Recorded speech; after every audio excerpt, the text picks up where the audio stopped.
This is a comparative review between two Hamilton Beach toaster ovens. And they're very similar, yet also very different. This is a Hamilton Beach 6-slice toaster oven that we've been using for over a year now, maybe even 2 years. It's a good unit. We like it. This is a newer model. It's also a Hamilton Beach. It's also slick 6 toast slice unit, so it's exactly the same size. This one is just digital, and whereas this one opens like this one opens like that. So size-wise, they're slightly different shaped, but the interiors appear to be about the same size. Maybe this one's a little bit deeper, but not by enough to make a difference. This unit, I think it's retailing now in the $60-65 range, and this one is over $100. This one is not digital. It's got the knobs to turn it to your temperature, whether you want bake, broil, toast, or convection. And then it's got a timer knob on the bottom. And while we like that because we can plug it in, sometimes it's, I don't know, sometimes it's a little inconvenient to kind of squint at the numbers. This one is all digital. And so when you start it up, you have to select what you want, so baking, and then you have to say, okay, I want to change the temperature. Let's make that 400. Whoops. And then let's change the time. I don't want it 30 minutes. I only want to do it for, oops, wrong way. I only want to do it for 20 minutes. And then once you have that all locked in, you can hit the on button, and then at that point you can hit convection if you want to. I'm going to turn it off there. So this one is a lot quicker to set, even though you have to kind of squint at the controls. This one takes a lot more time. This unit we leave plugged in 24/7. This unit, according to the instruction manual, you have to unplug each time.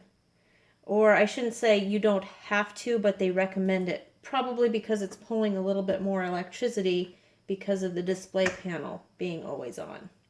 So that is something to consider. This one,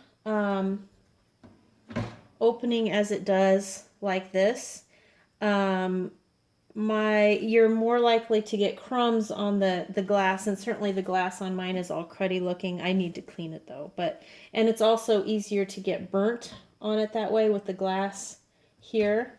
This one, the glass will stay relatively clean because it opens like this, and you have easier access to your food. I appreciate that, and I prefer that. This one, they both heat up really, really fast. I think this one might be a shade faster. And it already, just that little bit I did, it's already kind of hot in here. You see, I wrap everything in foil just to keep it clean. That's just how I am. But I will say that these are both made out of the same material, and this one has been super easy to clean, and I imagine this one will be too. All the grime that gets on the inside, it just wipes off pretty much. Doesn't require too much scrubbing. So I think this will be pretty much the same. I just line it with foil to save some time, and maybe you do too. I think probably a lot of people do that. This one, hot, has the rack on it is a little bit different.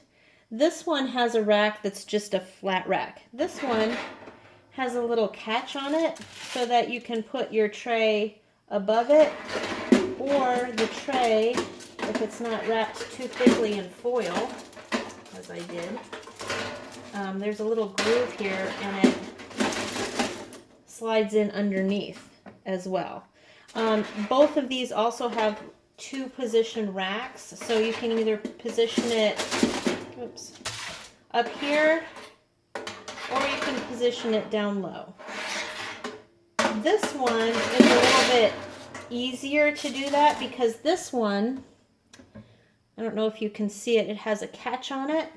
So if you are putting the rack on the bottom rack, you have to kind of maneuver it, and you have to make sure that this thing catches on it. Like that. Not too terribly hard, but it's not necessarily the most convenient either. So, that's a head-to-head comparison. I like them both. I will be keeping this one just because it's newer and shiny, but this still wasn't a bad toaster oven either, and I can fully recommend both of them.